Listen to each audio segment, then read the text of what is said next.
Hey guys, it's March 29th, 2025, and it is a great day to be in New York City and to be into EVs because today was the launch event in the Meatpacking district for the Gravity. It was great to see it in person finally. I'm just hanging out on the East River now after being there for almost 5 hours today. All the staff, they were super friendly. Everybody was just having a great time for the launch of the car. It was so exciting to see Out of Spec Dave there. I got to be introduced to the Connor family finally, and they were giving out free lattes with Lucid logos on them, cookies, stickers. I saw somebody with a tote bag. I never was able to find one. But it was a great day. It was really fun to see it in person.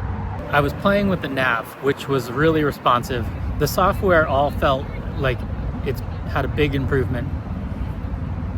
But I don't know if the cars are confused about their efficiency from just being on in the showroom all day and not moving, because I put in like a 398 mile trip from New York to Maine, and it was the car was at an 86% charge, I believe, and it was having me stop about halfway to Maine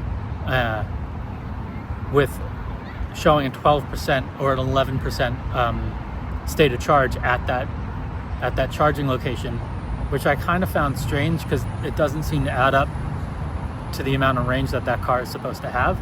So I'd really like to see how that goes in the real world, and how much range it actually is getting, and if those cars are just kind of confused from sitting around in the showroom.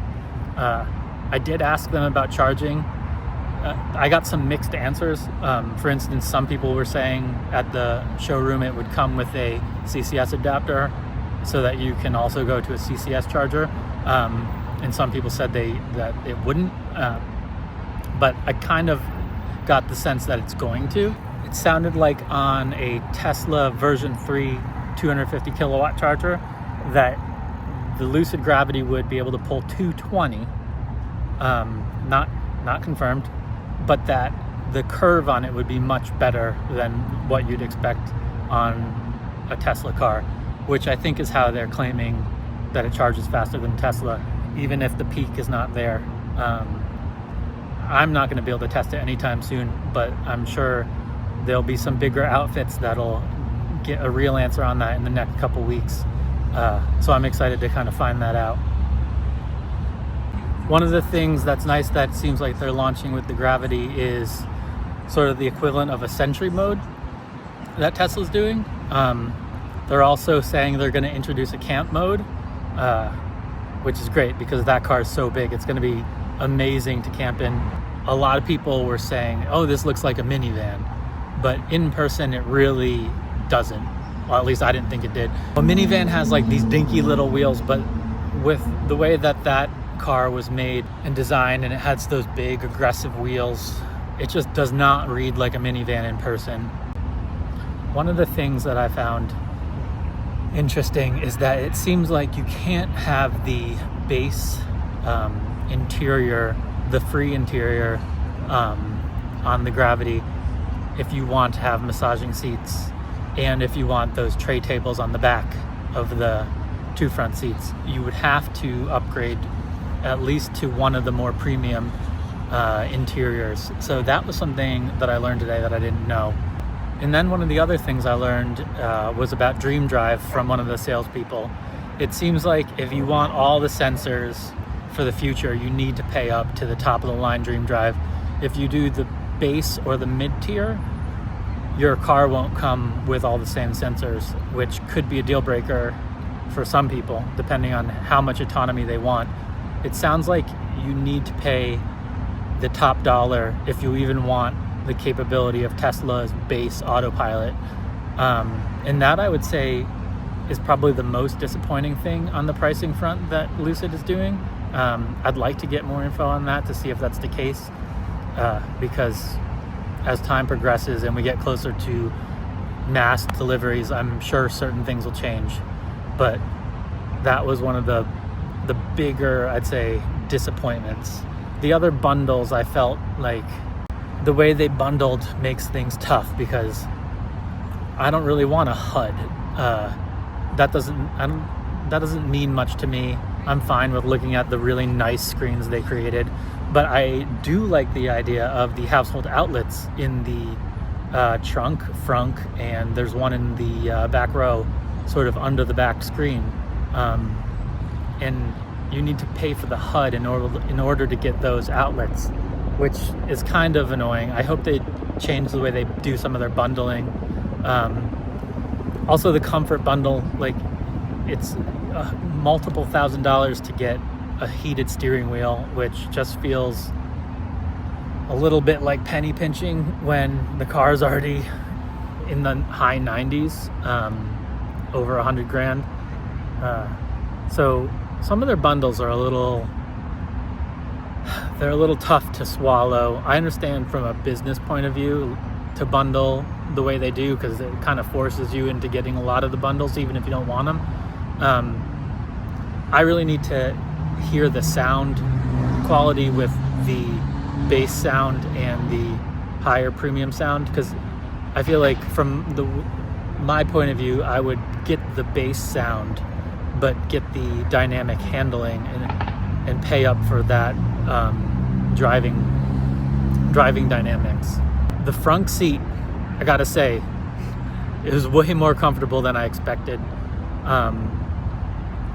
The little couch that they made, it looks very stiff in the videos, but it's actually pretty comfortable. I could see myself actually sitting on that for a while if I had some sort of reason to. Not sure what that would be. Part of the ride along that was a little bit alarming to me, the software seemed good, but what seemed odd was the cameras. They had good resolution, but the frame rate was a little bit steppy, like in a slow frame rate. When you put your blinker on and you get the little side view, why is that not perfectly smooth? Why doesn't it look like a smooth, 30 frame per second video feed? It looked like it was more like 12 frames per second.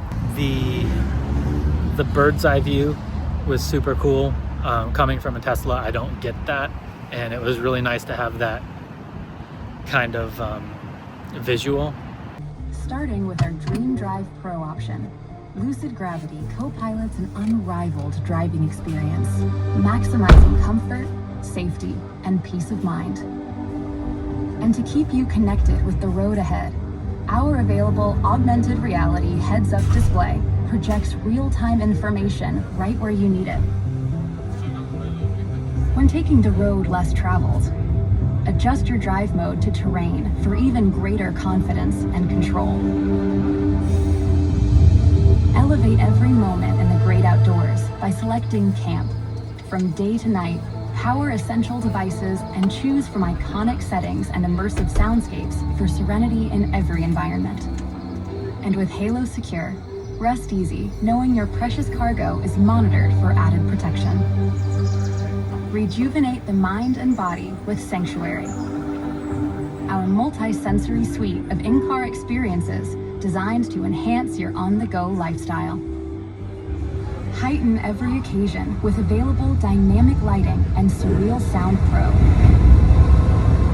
Spatial audio with Dolby Atmos that transforms your cabin into a personal concert hall or movie theater.